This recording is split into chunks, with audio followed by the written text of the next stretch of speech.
shows all the relationships between them. Any questions on that part? Questions, comments, concerns?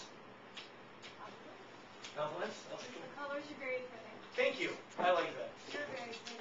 Thank you. Wait, so can you tell us about your Once I'm done, yeah. And I've got to kind of book a little bit. Okay. All right, finding an inverse function.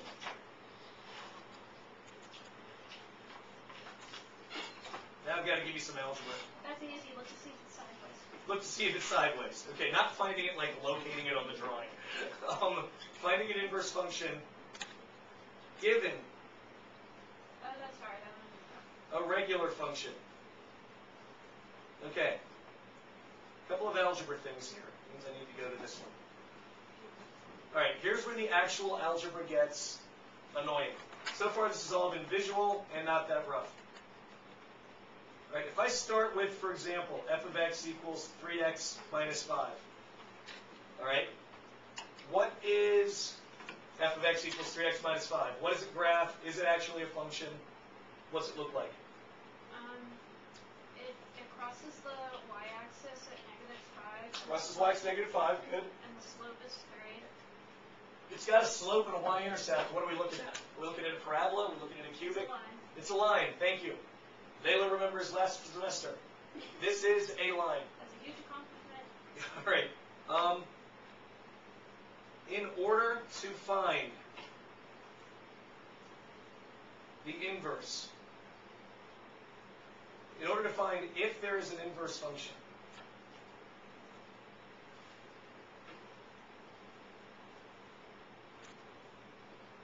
if there is an inverse function, you can try a horizontal line test.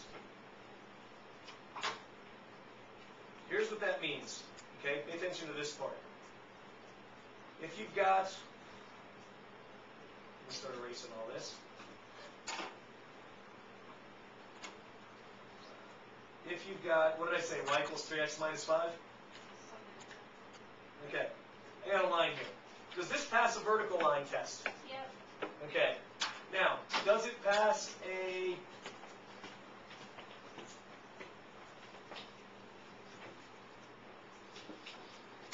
a horizontal line test? Yep. You think anywhere I move this horizontal line, it's only going to hit this other line once? Yep. Yep. Okay, Layla's on. Is everyone else with me? Yep. Yeah. Okay, so it'll only pass that, it'll only hit that thing once. All right, so this passes a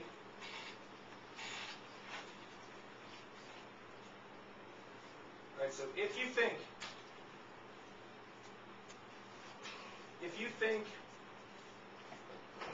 the original function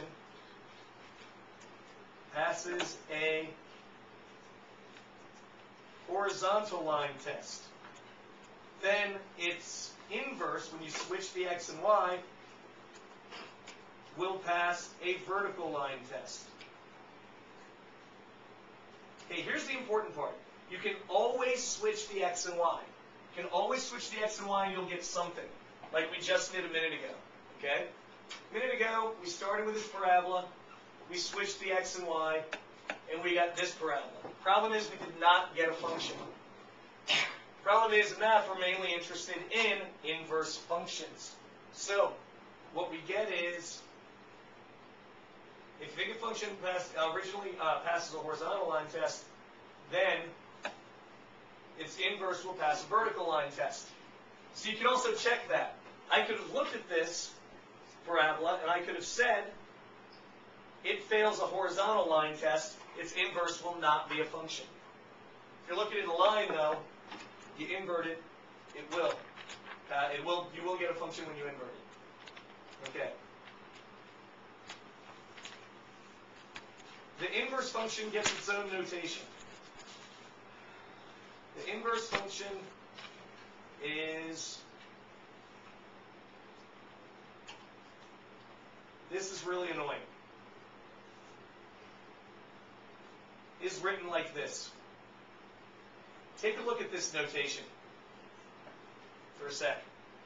When you want to show that you're looking for an inverse function, or when you found one, you put a -1 there, in between the f of x. Now, what does a -1 in that spot usually mean? Inverse. Not inverse. Reciprocal. Well, it means inverse now until it means inverse, but it means Reciprocal. reciprocal, because normally this would be an exponent, and you'd be raising it to the -1 power, and that means flip it over to fraction, right? Okay, listen carefully to this. It doesn't mean that in this case. I'm really annoyed at this. I hate that 400 years ago people came up with this. But when you put a -1 here on an f of x, it has nothing to do with exponents, and it means you're looking at something where the x and y has been switched. That is very annoying. I apologize for the notation. We're all stuck with it. So you're apologizing on behalf of some mathematician you worked with years ago? I am apologizing on behalf of mathematicians, math textbook authors, math teachers everywhere. Good for you. This notation pisses me off. I will not lie. Because we were just doing negative exponents, right? And now I'm giving you a negative number in the exponent spot and telling you in this one case, when we're doing inverse functions, it has nothing to do with negative exponents. I understand how that can be really annoying. Okay. To find the inverse of y equals 3x minus 5. We decided this thing passes a horizontal line test. We decided that means it has an inverse. Okay? 1. Switch x and y. 2. Solve for the new y. Actually, that's about it. Okay, so here's how we're actually going to find the inverse of that line. Are you ready? No. All right. No, not at all? Then we'll do it this way. Okay.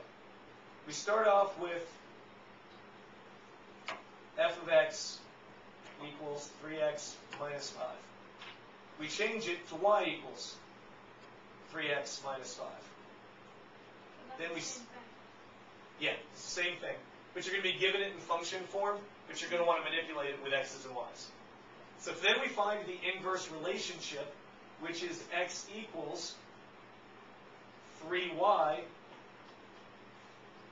minus 5. Now we solve this for y. Okay? Solve this thing for y. What's the first thing I'm going to do? Plus 5. Plus 5 to both sides. So we get x plus 5 equals 3y. What's the next thing I'm going to do? Divide by 3. Divide by 3. Now I've got to divide everything on this side by 3. So that's going to be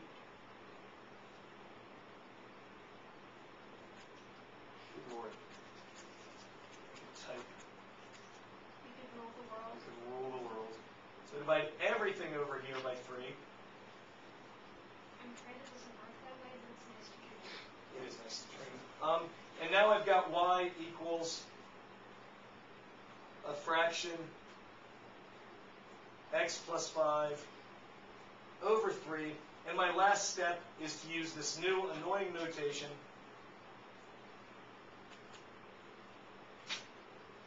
Put a -1 there and say the new f of x equals this fraction x plus 5 over 3. Does that make sense? Yeah. Any questions on those steps? No. With lines, it's not that